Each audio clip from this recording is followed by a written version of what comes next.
의대 증원을 막기 위해 의대 교수들과 학생들이 학칙 개정 저지에 나섭니다. 급기야 대학 총장들도 증원 규모를 줄일 수 있게 해달라고 정부에 건의했습니다. 도청 본관을 도민들에게 돌려주겠다는 충청북도의 도청사 활용 계획이 구체화되고 있습니다. 사무 공간도 충분하다는 입장도 밝혔습니다. 장애인의 날을 앞두고 청주 도심에서 장애인 시위가 벌어졌습니다. 비장애인들처럼 대중교통을 이용할 수 있게 해달라고 요구했습니다.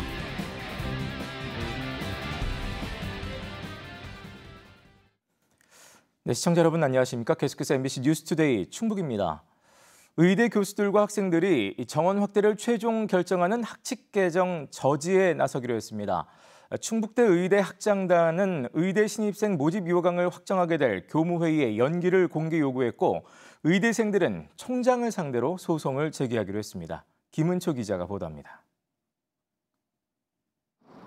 의대 정원 확대를 둘러싼 의정 갈등 2달 만에 충북대 의대 학장이 처음으로 공개석상에 나섰습니다. 의대 정원이 49명에서 200명으로 늘었지만 그 과정에서 의대 책임자인 자신과는 논의조차 없었다고 강조했습니다. 학장단 8명 전원이 보직 사임하며 항의도 해봤지만 달라지는 건 없었다며 정원 확대 절차를 멈추라고 총장에게 공개 요구했습니다. 전혀 소통이 없었고 우리의 입장이 전혀 반영되지 않았고 그러니까 결국은 전공자가 아닌 사람이 의학에 대해서 모든 것을 결정하는 그런 상황이 되었다라는. 의대 증원을 반영한 신입생 모집 요강 확정만 남은 상황에서 교무회의를 연기하고 먼저 대화에 나서라고 촉구했습니다. 교수진 내부에서는 교무회의를 늦추기 위한 대응 방안도 다방면으로 고려하고 있는 것으로 전해졌습니다. 우선은 연기하는지 지켜보겠습니다. 저희 월요일 날 임시총회나 거기에서 또 한번 어떤 논의가 있을지 될 거고 그거에 따라 대처가 될 거로 생각합니다. 의대생들은 법적 대응에 나서기로 했습니다. 충북대와 건국대를 비롯한 32개 지방의대생 13,000여 명은 각 대학 총장들을 상대로 의대 증원을 위한 행정 절차를 멈추라는 소송을 제기한다는 계획입니다. 전국 최대 규모 증원이 결정된 충북대 총장이 첫 소송 상대로 결정됐습니다. 입시 요강 변경을 중단하라라는 내용의 민사 가처분 소송을 제기할 거고요. 충북대는 49명에서 200명으로 늘어났는데 그 200명으로 늘어난다는 거를 입시 요강을 발표를 할 수가 없게 되는 거죠. 한편 충북대를 비롯한 6개 거점 국립대 총장들도 한 달 물러나 올해 입시에서는 늘어난 의대 정원을 50%까지 줄여서 모집할 수 있게 해달라고 정부에 공식 건의했습니다. MBC 뉴스 김우초입니다. 농림축산식품부가 농촌 의료 접근성 문제를 해결하기 위해 농촌 왕진버스를 도입하고 단양군에서 발대식을 열었습니다. 첫 농촌 왕진버스를 통해 단양군 매포읍 주민 300여 명이 상지대 한방병원 의료진의 침과 뜸 시술을 받았고 응급처치 교육과 치과 진료를 받았습니다. 농림축산식품부는 왕진버스의 운행으로 의료 취약지인 농촌 지역에서 연간 6만여 명 이상이 혜택을 받을 것으로 전망했습니다. 김영환 지사가 87년 된 도청 본관을 사무공간으로 쓰는 대신 도민들에게 돌려주겠다고 말하면서 도청사 활용 계획이 구체화되고 있습니다. 안 그래도 사무공간이 부족한데 본관을 비울 수 있겠느냐는 지적에 대해서는 충청북도는 검토 결과 문제가 없다고 밝혔습니다. 보도에 김대용 기자입니다. 지난 1937년에 지어진 충북도청 본관입니다.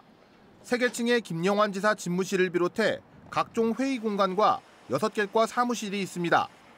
김 지사는 최근 이 공간을 비워 도민들에게 돌려주겠다고 말했습니다.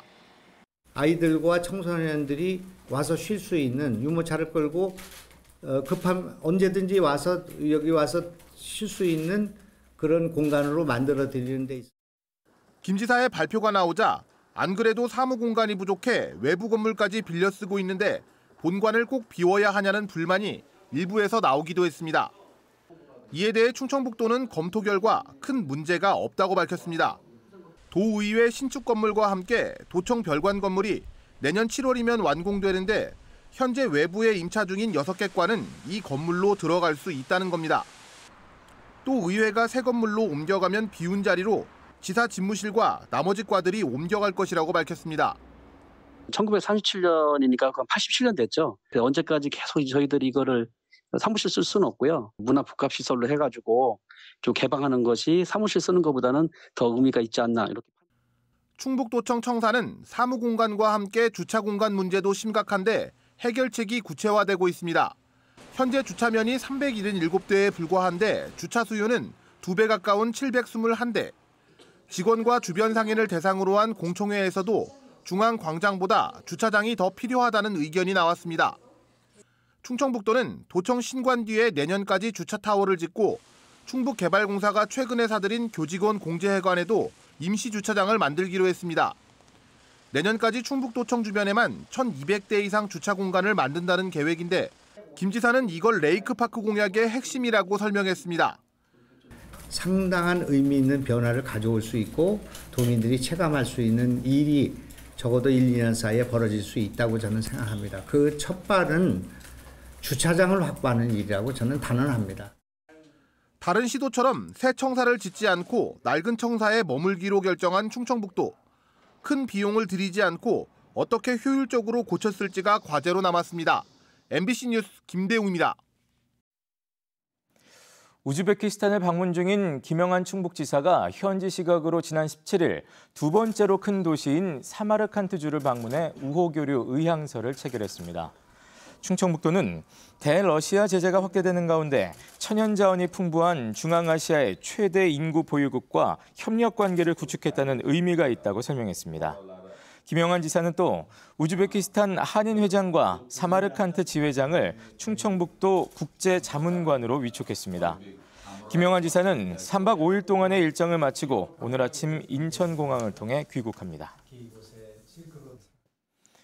22대 총선 후보자들의 선거비용 보전 청구가 진행 중인 가운데 충북선관위가 과다 허위 청구 등에 대한 집중조사를 실시합니다. 조사 대상은 가격 부풀리기나 축소 누락, 또 이면 계약을 통한 리베이트 수수와 선거운동 대가 부당 제공 등으로 충북선관위는 사안이 심각할 경우 수사기관에 고발할 계획입니다. 또 제보자에게는 최대 5억 원의 신고 포상금을 지급합니다. 4년 전 21대 총선에서 충북은 영수증 허위 기재와 위변조, 또 미신고 예금 계좌에서의 수입 지출 등으로 모두 3건이 적발된 바 있습니다. 내일 장애인의 날을 앞두고 청주도심에서 장애인들이 이동권 보장을 요구하며 항의 시위를 벌였습니다. 거리로 나온 장애인들은 사람답게 살 권리를 주장하며 거리 시위를 벌였습니다. 보도에 이초원 기자입니다. 휠체어를 탄 발달 장애인들이 왕복 4차선 도로를 가로지릅니다. 지나가던 승용차와 버스는 모두 멈추고 행진 대열이 지나가기만을 기다립니다. 4월 20일 장애인의 날을 앞두고 장애인들이 거리로 나와 항의 시위를 벌였습니다.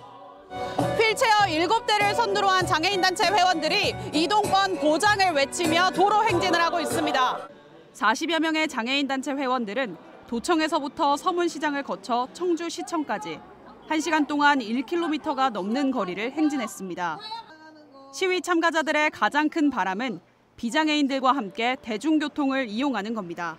제가 어렸을 때 그렇게 노골적으로 장애인과 비장애인을 분리시켰던 그 상황에서 조금도 달라지지 않은 거라고 생각이 듭니다. 불편은 다른 시군으로 이동할 때 가장 심각합니다. 교통약자법에 따라 충북에는 200여 대의 광역 이동 차량이 있어야 하지만 기준을 밑돌고 있습니다. 더구나 예약 시스템도 시군별로 운영하다 보니 이용자들의 불편은 클 수밖에 없습니다. 통합적으로 해서 다 대도 만들었으면 좋겠는데 지금은 만약에 저희가 옥천군을 가고 싶다고 하면 거기에다가 또 서울을 집어넣어서 가까운 거리의 시내버스를 이용할 때도 불편한 것은 마찬가지. 현재 충북에서 운행 중인 저상버스는 219대, 법정 기준인 290여 대보다 한참 밑돌고 있습니다. 그나마도 청주의 90%가 집중돼 있고 보은과 증평, 괴산, 단양에서는 저상버스를 단 한 대도 운행하지 않고 있습니다. 반영이도 하겠다.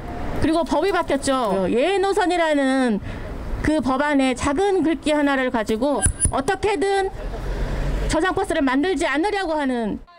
누군가의 도움 없이도 이동할 수 있는 권리. 흔하디 흔한 이 자유를 위한 장애인들의 절박한 외침은 올해도 어김없이 반복되고 있습니다. MBC 뉴스 이초원입니다. 청주시 외곽을 연결하는 3차 우회도로의 모든 구간이 개통됐습니다.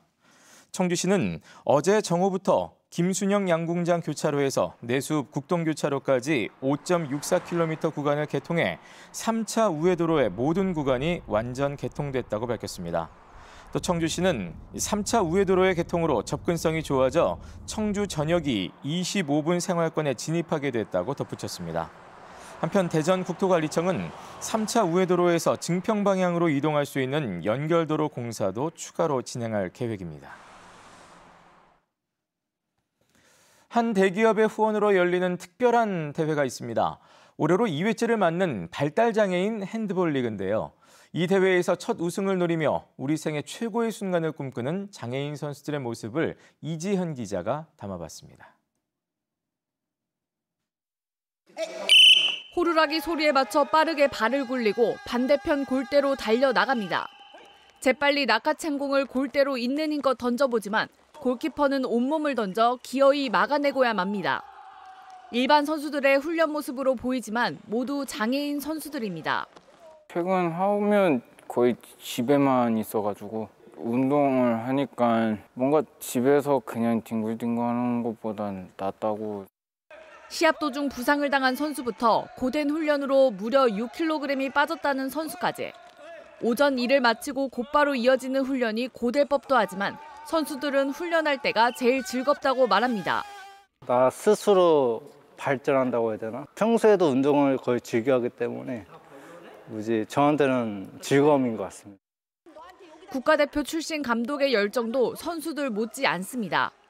한 명의 낙오자도 생기지 않도록 규칙 설명부터 체력 훈련, 테크닉 훈련까지 어느 것 하나 소홀히 하지 않습니다.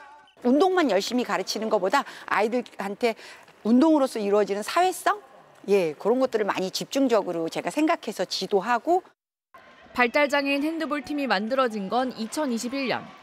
프로 핸드볼 구단을 운영하는 지역의 대기업과 자치단체 그리고 지역 대학도 뜻을 모았습니다. 사회적 가치 실천을 위해 10곳의 장애인 팀을 창단했고 지난해에는 국내 최초의 발달장애인 핸드볼 리그도 진행했습니다. 부모님이나 참여자분들한테 좀 의견을 들었을 때는 그 핸드볼을 또 참여하고 싶다라든지 회사 끝나고 핸드볼 참여하고 나서 이제 그런 걸 더 열심히 하기 위해서 회사에서도 더 일을 열심히 하고 핸드볼을 참여한다든지. 조금은 다르지만 우리 생애 최고의 순간을 꿈꾸는 선수들은 오늘도 값진 땀방울을 흘리고 있습니다. MBC 뉴스 이지연입니다. 여자 프로농구 청주 KB스타즈가 염유나와 재계약을 하는 한편 나윤정을 영입했습니다. 청주 KB스타즈는 FA 자격을 얻은 염유나와 계약 기간 2년, 연봉 1억 2천만 원에 재계약을 했다고 밝혔습니다. 또 아산 우리은행에서 뛰던 나윤정을 계약 기간 3년, 연간 총액 1억 3천만 원의 조건으로 영입했습니다.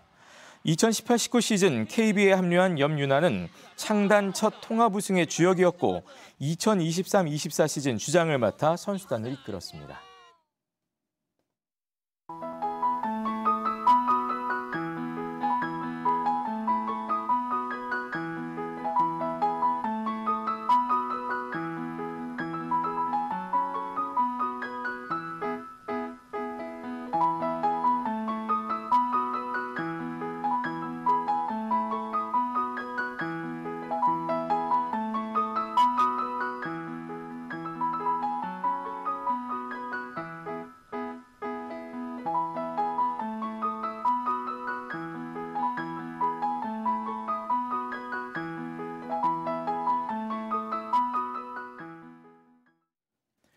개정된 동물보호법이 오는 27일 시행되면서 맹견을 사육하거나 취급하려면 도지사의 허가를 받아야 합니다.